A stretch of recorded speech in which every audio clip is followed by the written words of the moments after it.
Hello, everybody. Mike from Southern California again, and you're on the mic. So, on today's episode, transcripts tell the tale. Um, as we found out from Come Geek Sims coverage, as well as Hayes yesterday, the transcripts from last Friday's hearing were released in the TCPA in Vic's defamation lawsuit, in which they were in which Vic, of course, is in the process of appealing it. This hearing was set up to see if Lemoyne could sit there and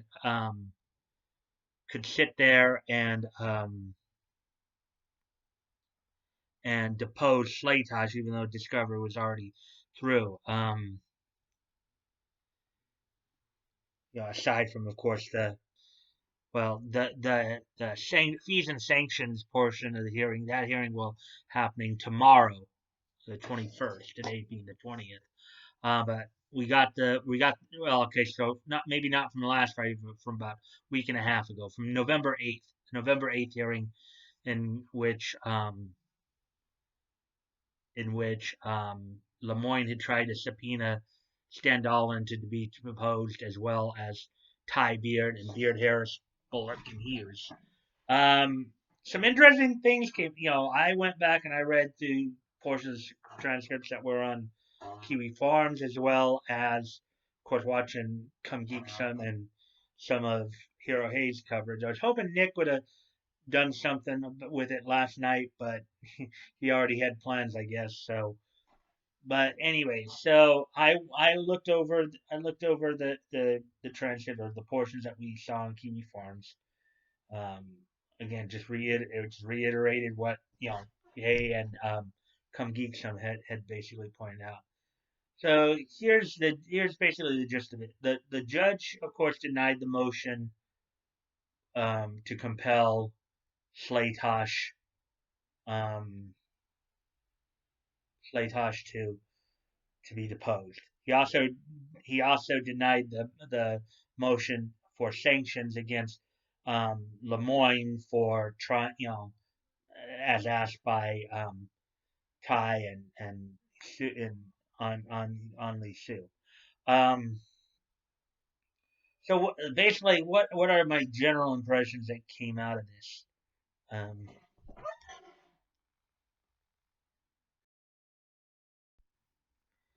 um,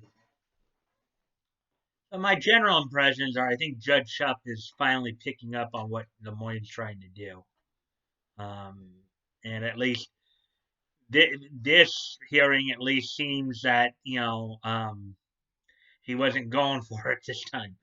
You know, we all remember how upset we were with Chubb after the TCPA hearing and the rulings he laid down. Um, but he knows it's going to be appealed. So, and he wants to save himself as much work as possible. I think is basically what it comes down to. Anything extraneous like what Lemoyne tried, I don't think he's going to go for. You know, he commented that the fees. He was even commenting that the fees that Lemoyne was asking for on top of the sanctions were excessive. He was acknowledge. It seemed like he was acknowledging that. Um, you know. Um, Also, he seemed a little short with him from what some people's description. I think this time Judge Shupp seemed to be in a more of a balanced mood, and was not going to put up with any of Lemoyne's shenanigans. Not that he necessarily put up with a whole lot of them in the first place, but obviously he seemed more engaged this time based on what we could tell here. He even commented that, "Hey, Lemoyne, look, you don't seem all that confident that you're going to win on appeal." You know, Contrary to everything that Kick Vic and Duchette and all these Twitter lawyers and kick Vic idiots are saying. I think the people in the know, the lawyers in particular, know that at least Lemoyne should at least know. I don't know, can't say as confidently with Volney or with Funimation Volney and Johnson and Markey, but at least some of those dismissals, those TCPA dismissals, are going to probably get overruled. That's a general feel. At least some of them, if not all of them. It would be nice to see all of them and see. But I think even if Jamie's not brought back into this, I think she's already suffering because her lines are dwindling. Fans are seeing her for who she is. They're seeing a lot of these voice actors for who they really are. And for those of you who've been following the coverage with Rookie Joestar and what's been going on with her and Monica and stuff like that, you're really getting a good look. I think this is a good case study on human behavior. When you look at how Vic has reacted with fans, and how people like Monica and Jamie have responded and reacted to fans. I think it's a good character study as to human nature. You know, just the contrast between the two sides. Vic, even though we have people on our side like Nick, I myself got heated too.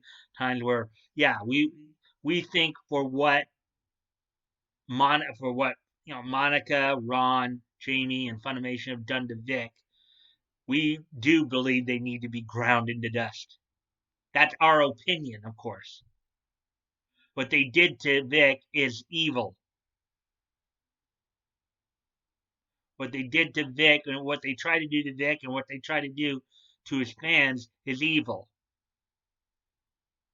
What Monica pulled in regard to Rookie is evil.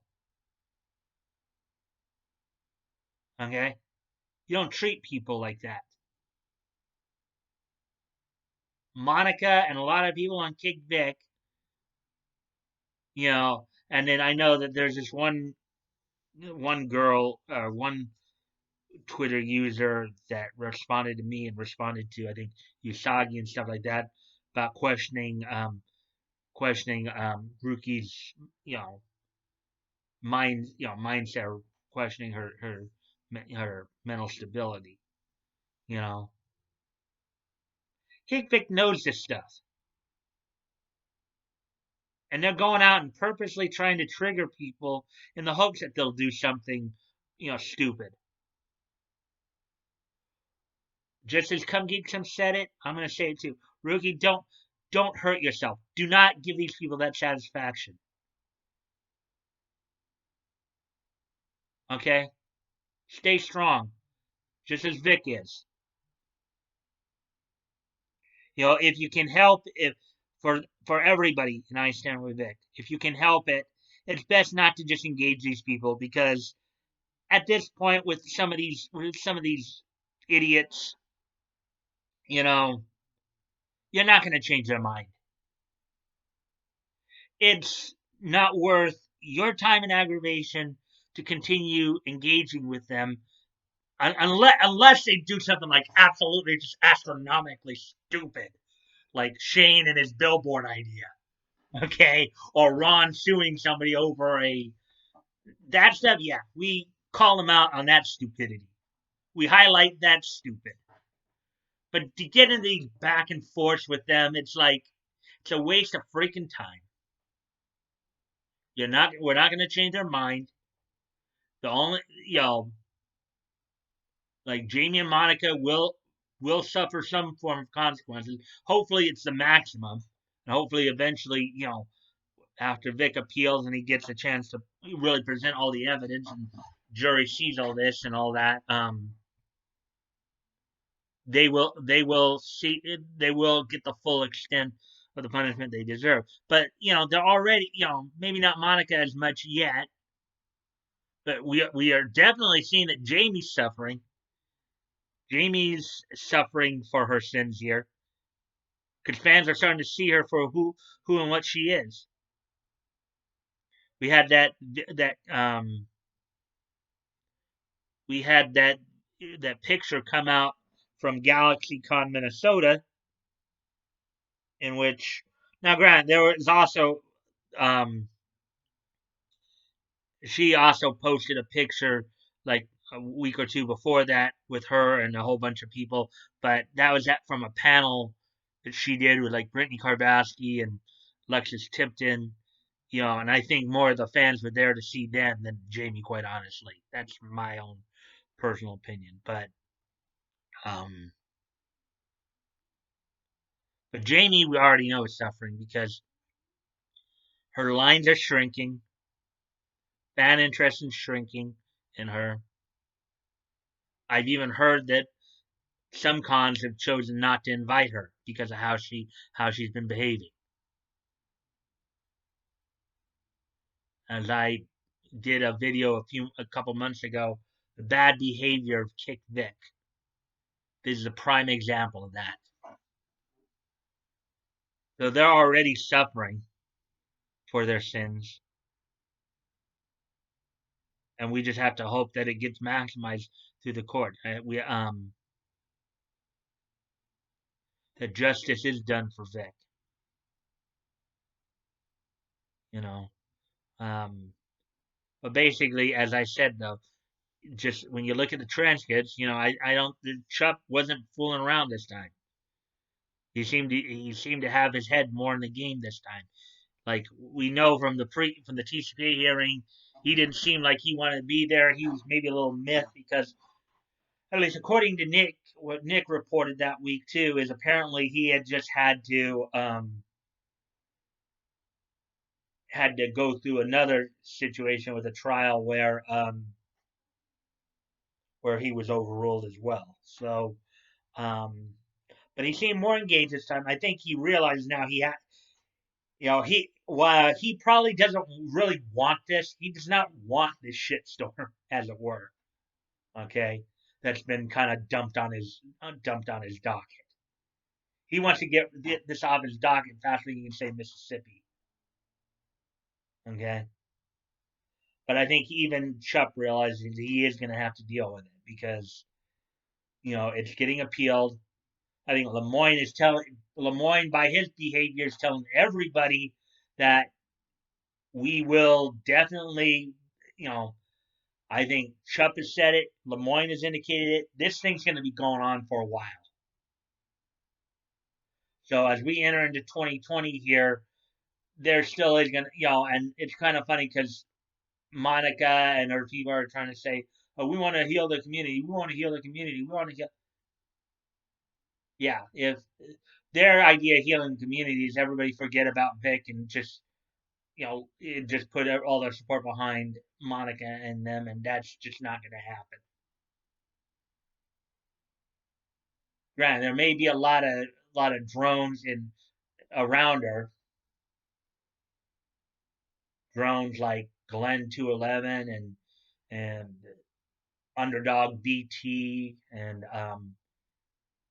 Keith Mattingly, all these like drones, these White Knight drones, you know, and it almost seems somewhat ironic in BT's case, but just that he's a White Knight. So, um, so of course, with that being said, you know, now, again, the best thing for us to do, as I stand with Vic, to just don't unless it's something absolutely outrageously stupid, or something that needs to be called out on, whether they are actively interfering with potential convention appearances, or whether they're making legitimate threats, or even just generally stupid stuff like Shane and his billboard. Other than that kind of thing, we just need to stop engaging with these people because in the end they're nothing more than a bunch of attention whores, a bunch of clout chasers. I think everybody in Iceland with Vic sees that. So take that into consideration before you decide to respond to one of them.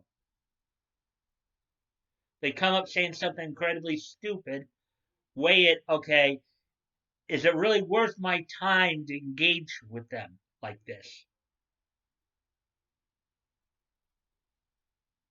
Because the likelihood that by engaging with them, one, you're giving them the attention they want, and two, it's just going to serve to aggravate you. And it's aggravation I don't think anybody wants to deal with the stupidity of these people. Okay? So, with that being all said, so that was the main crust of it. So let's take a look at some other things, some maybe some happier stuff or some more enjoyable stuff. Now that we got like the more serious, meaty portion of it. As I mentioned the other day, I'm of course going to be adding this day in history segment. In which I will kind of look up some stuff, of interest, for people to really want to look at and the niche areas like anime, comics, cartoons, pro wrestling. You know, um,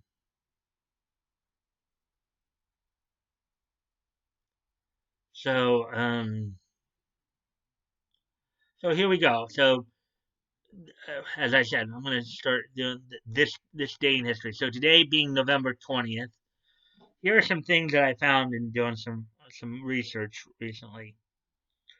So on November 20th, 1979, on this date in 1979, DC Comics got together with General Foods Company to release a four-issue promotional set um, involving some of their characters. Batman was number one, Superheroes number two, Superman number three, and Wonder Woman number four. These titles were released on these promotional titles through General Foods Company were released on this date in 1979. And we move ahead to 1998. On this date in 1998, um, Rugrats the movie was released, and during the movie, of course, was the birth of Dill Pickles. So Dill Pickles would be actually be 21 years old today. So happy birthday, Dill Pickles, 21, and he's of legal age to drink too. So um, anybody who thought the idea of Dill Pickles going out and getting drunk, well, now he can legally. So um, also on this day in 1999. Combat Zone Wrestling would have its event, The War Begins, in which during, of course, during the event they would establish they would, I guess, establish or the vacated tag team titles would be won as Justice Pain and T2K beat the Thrill Kill Cult to gain the CZW Tag Team Championships, as well as Zandig beating Wife Beater. Yes, that's right. There was a wrestler by the name of Wife Beater out there back in the late '90s. You know,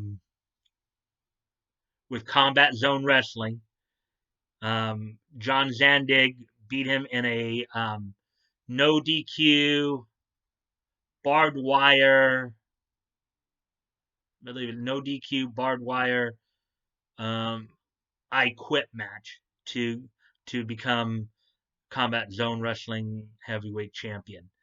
Um, among other things. Let's see. Also on this date in 2004, um, it was the Japanese theatrical release for Howl's Moving Castle from Studio GB by Hayako Miyazaki. Um, this date in 2004, Hayako Miyazaki's Howl's Moving Castle for Studio GB was released in Japanese theaters. So that's all that happened on this day in history. And now to the rest of the spiel. Um, you can check out the links below. My Twitter handle will be down there. If you'd like to contact me directly, you can always DM me, or you can comment on the videos, comment on on my tweets. Um, and then, as you know, I'm also promoting a bunch of dub companies. Because remember, guys, Funimation is not the only game in town. And I did see earlier today that apparently they did get the rights back to Full Metal Alchemist Brotherhood. um, but remember, there's other animes out there too, and there's other dub companies that do great work and don't treat their fans like garbage. So you should check those companies out. Companies like NYV Post and and Blue Water Studios and Ocean Studios and Sentai Filmworks. And Bang Zoom out here in LA even. And Viz Media.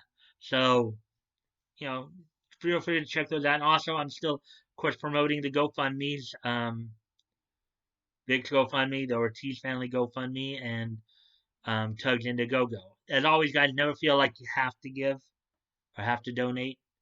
Never feel pressured to do so, because I know that those involved, while they would appreciate your efforts, they don't want you to hurt because of it. So just bear that in mind. Um, Let me see. If you have the ability to, and it's on your heart to do so, please consider donating. If you if you if you have donated before, then please consider donating again. And if you cannot donate, you can still help out the cause by sharing the link. Sharing is caring after all. Um, you know, you never know. It never hurts to ask. Maybe maybe you have a friend in your network who may see it and say, "Yeah, you know something, I want to help out too." It doesn't hurt to ask. So just bear that in mind. And as always, if you guys like this comment, please consider liking, commenting, sharing, and subscribing. I always and hit the notification bell so you guys can get notified of when my videos come out. I will generally reply to your comments, of course, as long as they're respectful. Um, as long as they're respectful. Um,